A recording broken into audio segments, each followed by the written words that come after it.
Hi, I'm David Huboi. Welcome to Going Green TV, and this program is sponsored by the San Benito County Chamber of Commerce. On our show today, we're going to be talking about water, the communal lifeblood of San Benito County. And on my left is Don Ridenhour. He is the general manager of the Sunnyslope Water District. Welcome to the show, Don. Thank you. And Bill Avera, city manager of the city of Hollister. And then we have Jeff Cattaneo, who's the district manager of the San Benito Water District. And then our in-house water guru we all know is Shawn Novack. So let's start off by, my question is to give us an update on the drought in our local water urban supply. Who wants to start with answering that one? I'll start, and maybe others can chime in. We're actually, the current drought, we're still operating under some mandates by the state, at least on the urban side. In the last couple of years, both the city and Sunnyslope, we've done really well with our conservation. We've exceeded the state mandates that were in place as far as conservation. Our water supplies, even though we had conservation mandates from the state, our water supplies are quite healthy. It doesn't mean that we didn't need to conserve during the drought, and it's really helped extend our water supply by the conservation efforts. When you say water supply, does that include our groundwater then? Our groundwater is a pretty good level? Yeah, we have two essential water supplies, the groundwater here in the county, and then also the city and Sunnyslope buy water from San Benito County Water District, which is imported federal water that gets pumped into the county from San Luis Reservoir.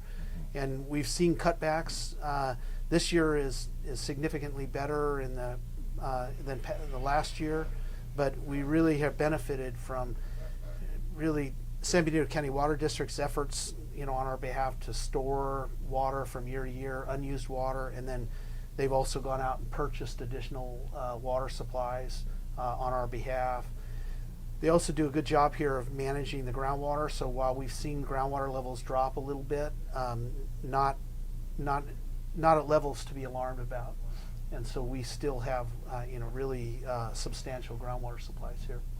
Do you think it'll stay that way even if you have more years of drought? Do you have any take on that? Well, if we have continued to have dry years, yeah, we're going to see the groundwater levels drop some, but we have enough supply in our groundwater that we can sustain several dry years, and still recover, with a few wet years. So we feel pretty good about our water supplies, especially this year. We're always looking and hoping for a wet winter. Okay, great.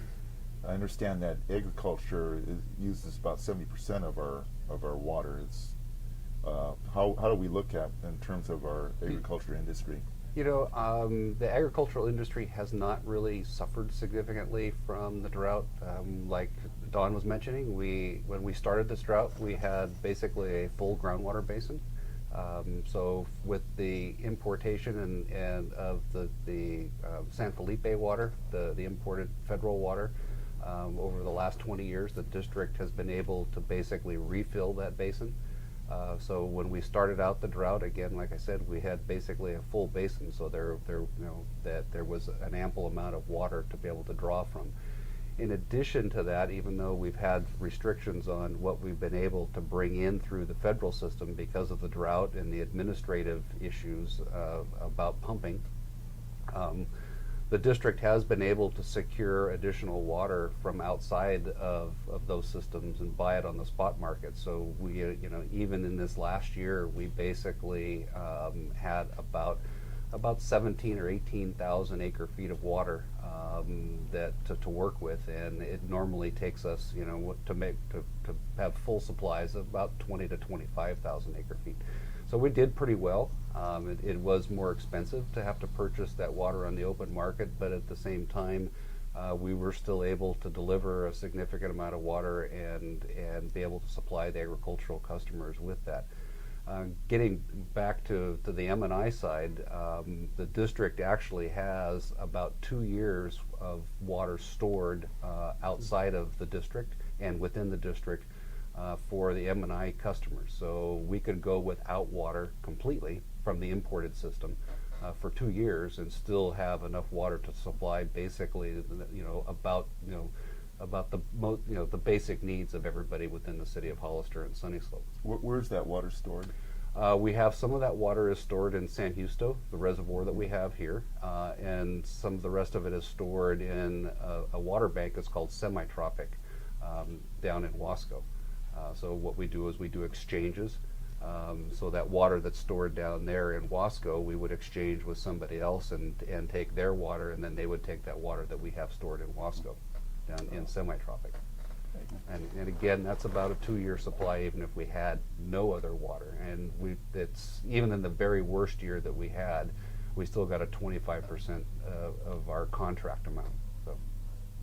I know the three agencies have been working on upgrading our water infrastructure, and we've had a lot of exciting changes. I know the retrofit of the existing water treatment plant at the top of Sunnyslope and Fairview was retrofitted last year, and the water there has been going to Cielo Vista, Quail Hollow, and Ridgemark. And my agency, we've been getting a lot of calls from people, and they're like really pleased with the water quality. We've had a lot of people turn in their water softeners to take advantage of the $300 rebate that we're offering. And I do know that there's going to be another water treatment plant which is being built right now on the other side of town. Between the two plants, we're going to get the whole Hollister urban area. And I was wondering if you can kind of give us an update, Don, on where we're at with that new treatment plant and what's happening over there. Yeah, this new treatment plant's been under construction for about a year. We call it the West Hills Water Treatment Plant. San Benito County Water District is actually the agency who's managing the contract, the construction of the project, but it's a project being funded jointly by all three agencies. It's going very well. They're within budget. We're about 5-6 months ahead of schedule. That plant should come online, at least for testing, sometime in the middle of next year. And the nice thing about that is they'll start bringing higher quality surface water into the west side of the city of Hollister. We have a future project we're already doing the preliminary design on to extend a pipeline further into the city and to Sunnyslope service area, so that water from that treatment plant will make its way, further into the city and also to Sunnyslope eventually, improving water quality for our customers. So Nice. it's much better water than the groundwater many of our customers have been relying on. Yeah, well, I guess that brings me up to another aspect of this project is that better quality surface water will be going to people's homes. It will make a better quality wastewater. So when it goes through the sewer system, not only will it help protect our groundwater basin because we're injecting better quality water, but we're also getting recycled water out of that effort. And we went online just this year, to bring that water to some of the growers. And We can you tell did. us about that? Yeah, so that that's all been part of the Hollister urban area project, and that was all part that is intended to be integrated, to have the new treatment plants come online to deliver a higher quality water to the city of Hollister residents and to Sunnyslope. And then in addition to that, when that water goes through the system, it will be treated and is treated at the new wastewater plant that the city built. And what happens then is that it goes from there into a project where we use recycled water to deliver to agriculture. In the first 2 months of operation, we delivered over 100 million gallons of water through that through that recycled water system. One of the big advantages of that is that that water is imported surface water that comes into the district, and we deliver it to the treatment plants, and then it goes from the treatment plants into the system for the city of Hollister residents. But instead of getting to use it just once, we get to use it twice, because on the back end of it, it gets used for agriculture. So whereas in a normal project you would use the water once and it would get disposed of, now this water actually gets used twice. That's really great. So for every acre foot of water, it's like getting 2 acre feet of water that we get to use, that's efficient. which is a real benefit. That's really nice. Yeah. And then I know, just from my involvement with this, I know about halfway through the project some new water quality standards came into place, and we were able to address those because of this project. The timing was good. Can you elaborate on that, Bill? Yeah, sure, Shawn. Yeah. With the new state standards and regulations as it relates mostly to chromium 6, which we have some testing that's been done, and we have some levels that at least preliminarily exceed some of the levels that were adopted by the state. So we looked at a couple of different alternatives, but one of the things that we are doing is we're moving ahead much quicker on the crosstown pipeline that Don mentioned earlier. and part of that project about getting that surface water and dispersing it to the greater area of Hollister, we'll be doing some sort of blending at the well sites, our current well sites.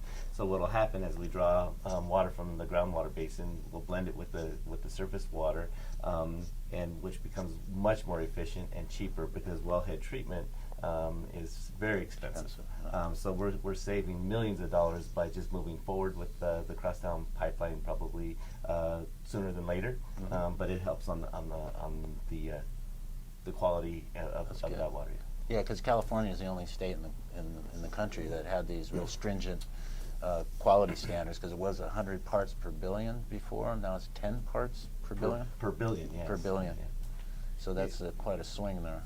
It wasn't even specific to chromium-6. It was total chromium. The previous regulation, regulated the quantity of total chromium, and now it's significantly lower and specific to chromium-6. So it's a standard that's costing a lot of agencies throughout the state an awful lot of money to meet, and we're fortunate collectively, through a partnership with 3 agencies, we're bringing that cost down to our customers.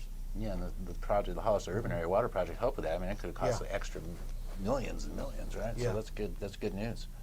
All right. Well, we're running some slides when we're talking here that are going to be showing on screen here that have some contact information with our websites and stuff. So if any of the public has questions, they can contact those information that's on those slides. And then, David, do you have anything else? Just for the general public, Governor Brown had a mandate for communities to cut their water use by 20%. And has there been any changes in that mandate? Or yeah, it has. I'm really proud of the community. We were asked to cut, back in 2009, the new legislation came into effect, and it asked for all residents in the whole state to cut their water use 20% by 2020. Well, we've actually exceeded our marks last year, but a lot of that was due to the drought because we had mandated restrictions and things like that. But we just finished putting together urban water management plan for our area. And the per person, per gallon, per person, per day is 105 gallons per day. And we were up to 220 at one time in the late 90s. So we've come a long way, and hats off to people in this community. Considering our population has grown considerably it has. then, So right? we're being a lot more efficient with water. A lot of the new, as you know, the building codes and things like that embrace water conservation. Yes. And some of this legislation that's coming in place helps with that as well. So we are, doing better with our water usage, but we still need to continue to make cutbacks where we can. I know, considering it is a finite resource, It water. is, And, yeah, and we'll have, my agency is the Water Resources Association. We have a PowerPoint slide up there with the internet address for our website and also my phone number. So if anybody needs help with how they can be efficient with water or think they have a high water bill, just give us a call. We'd be glad to come out. We're a free agency and can help you with that. So and you have drought-tolerant landscape schemes? drought that are tolerant available landscape for the public? schemes. We have lists of plants that do well in our county that don't use as much water as traditional, like turf or ferns or things like that. We have shower heads, faucet aerators, toilets for people that have those older high consumption ones. We help finding leaks in people's homes, help people with their water softeners, help them with their irrigation systems. So we call it a home water survey. We can come in and check all those things for you and make sure your house is tight and you're using water efficiently. So. When you say we, you and Me, Leo, yeah, right? it sounds like Can you this big identify your bureaucracy, staff but that's it's going out me there? and Leo Vasquez, who's my right-hand man. He's like He's a great three-quarter guy. time for me. Yeah. And we service, in Very addition to precision. these water districts, we also service the city of San Juan Bautista residents as well. Yeah. No, I walk my dog in the lunch hour, and I noticed there's a lot of change in the landscapes, residential landscapes. I see a lot more rock gardens, and Correct. And you still have that rebate program Well, for there's- taking out your lawn? There's one run by the state that's still up and running. That's they're offering $2 a square foot up to 1,000 square feet for turf that's removed. But you have to contact them before you remove the turf because they ask for pictures and verification and things like that. And I can help people get in contact with the website for that. It's Save Our Water Rebates, plural.com, and they'll have instructions there. But I can help you along the way with that as well. We have landscape plans. If you don't have any idea what you're going to do in your yard, we have 3 different designs that can kind of help you through that process, along with reference books, and so we have some good knowledge we can pass on. Well, good knowledge and what you offer the community apparently is working with the been able to cut down on our water consumption, Yeah, considering that Hollister is growing and it continues We had to over grow. 150,000 square feet of turf removed in the last few years. And then when we're not down on turf, it's like you need turf. If you have kids or animals, you need a little bit of turf. But I know with myself at my house, the only time I was using my turf or was out there on it was when I was mowing my lawn. I'm like, what the hell do I have all this turf for? Yeah. So I took it out, and it Yeah. not only I knew it was going to save me money and water, but I don't do any maintenance now, so it's great. So. Yeah, what I've seen too, in terms of grading and drainage concepts, we're looking at percolation instead of water just flowing off of hardscapes into the storm drains. We're looking at, detention basins and swells and Right. that would direct the water to so it could percolate on site, low impact guidelines. Yeah, I tell people to go to Walgreens here locally and out in front there. You can see a You good can example see of the that, difference. of bioswell, yeah. Yeah, so it's good. And people are concerned, and They are. And, and I'm fortunate to be working in this industry in a county where people understand the connection between water and our community, and that helps out a lot, so. the drought, though, with the drought, we were talking about the drought before on earlier shows, and it tends to go in like 10-year cycles. So I mean, we still have to be some concern about the years ahead and Well, with our population growth. We got the Same. drought, but I mean, the main thing is our population continues to grow. We have 39 million people in the state right now, and they're projecting that to go to 50 million by 2050, and it's the same amount of water. So we have to be very careful the way we use it. There's competing interests on how that water's used, different industries, things like that. So there's more competition for the water. So I hate to say it, but this is our new lifestyle. We have to be very careful with our water use all the way around. Do you think there will be a change in terms of going back to agriculture, in terms of the crops that farmers grow? I know in some cases farmers get subsidies for growing like cotton and the type of crop that will consume a lot of water. So I don't know if there still are subsidies available for farmers to grow those certain types of crops. Yeah, I don't know if Jeff has anything to input in that, but Are there any change No, might be ahead in there that regard? really there are none of those farmers taking advantage of any of those subsidies in San Benito County. Most of the stuff that's grown in San Benito County is a real high value crop. The baby lettuces, the tomatoes, other market lettuce and things like that are high value crops that require high quality ground to be able to do that, and that's why you see a lot of that concentrated here in San Benito and in Monterey County. And I think that's gonna continue to be the norm here for San Benito County. Great. Well, you're the water expert. Do you have any other? No, like I said, I don't want this to get lost with people when we do get through this drought. We still have to conserve water because even during a wet year, it costs money to move water, to treat it. Have professionals work with it and things like that. We can slow down our consumption of water and just stretch it out because like I said, the population's growing. We have competing needs, so we're always going to have to watch our water usage. I don't care how wet it is. Yeah. I know in other areas down the coast, Los Osos and places like that, they're looking at desalinization, and there's been innovation on desalinization. I know there's concerns about marine life and protection of marine life, but at least here in San Benito County, it looks like we're not really, have too much interest in those sources of water. Well, we were lucky again. The community was smart enough and looking at the long horizon here that when we got the blue valve water, when we hooked up the Central Valley Project water, I mean, that was really helped out this area tremendously. And without that, we'd be in a lot bigger problems.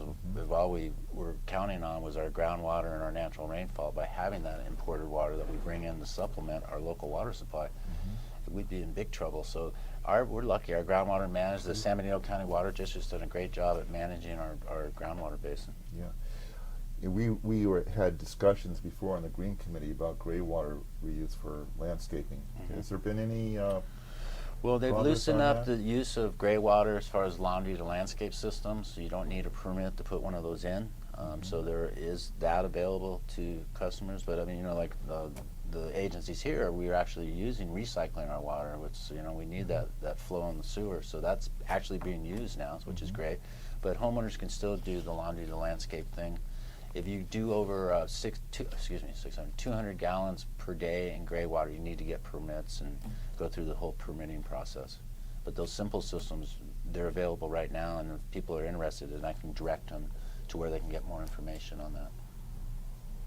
With the with the ongoing drought, we're looking at, I know there's been still that continuing debate on whether or not there is climate change and global warming and all that, but the fact is that California has had the highest recorded temperatures in the last couple of years, and that seems to exacerbate the drought conditions. Well, yeah, because we use the Sierras as our natural reservoir. When we get the snowpack out there, it gradually melts through the year, so the climate is changing. That's going to affect that whole system, so that is just some concern, and that's why we're doing these efficiency projects and multiple areas to get our supply. Like Jeff, the recycled water, he banks water over in the Central Valley. We have imported water, we have groundwater. We try to take advantage of our local rainfall here and capture water back in Hernandez Reservoir to help replenish our groundwater basin. So, I think the diverse portfolio is going to help our area more than anything. Great. Well, I just want to thank you, gentlemen, for appearing joining us today on the Going Green Show. Are there any other statements that you guys want to let the audience know about the Sunnyslope district? No, and the Sunnyslope district? other than, I think it's really great that the city, Sunnyslope, and the district are all working together on a common goal to try to move forward to make everything as efficient as possible. It makes things work a lot better when we're all working together. So. Okay, great. One thing I'd like to mention, and this is something both the city and Sunnyslope are working on, but we're going to be making another concerted push, is to try and get folks that are receiving higher quality surface water off of their water softeners, or at least converting them to a cartridge type that isn't discharge salt to the sewer system. So that's been an ongoing effort. Shawn's mentioned it, but it's something that we're going to be making another concerted effort, because we seem to get, when we make an effort, we get more folks paying attention, and then it dies down, and less awareness. So we're trying to get that word out again. If anybody's interested, the last slide that you're going to see in the background that has my number on it, I'd be more than happy to tell you about that and how the program works. So give me a call. Are these cartridge type water softeners, are they like available at Home Depot? Or? You basically have to pay for a service for someone to come and change the cartridge out. Oh, I see. So they're a little more expensive, but they don't, they're capturing the salt in that cartridge, and they're taking them away, and they're getting disposed of somewhere other than in the city or Sunnyslope sewer system. So they will help us come into compliance with the state with discharges of salt into our and there's some in our waste salt-free stream. alternatives as well Yeah. that are on the market, which I can tell people about too if they're interested. So there are some alternatives for people. Great. Well, it's really gratifying that what we can do with partnerships with the Sunnyslope Water District and the San Benito Water District and the City of Hollister, and what we can do together and collectively, and plus with the audience and what they're doing with their water saving measures. And I just want to say is that the green message is part of connectivity. And when we connect the dots between economic growth and climate change and water scarcity, energy shortages, global health, food security, as we go forward, we realize holistically that solutions to one problem involve solutions for all. And that's the green message. And I just want to thank you, gentlemen, for Thank you, guys. joining us today on the Going Green program. And we'll work together and continue to work together to conserve water. It's our precious resource, as I say in my opening statements. It's the communal lifeblood of San Benito County, and let's work together to conserve water and think of the future for the better health and for all of us. So thanks for watching Going Green. We'll see you next time.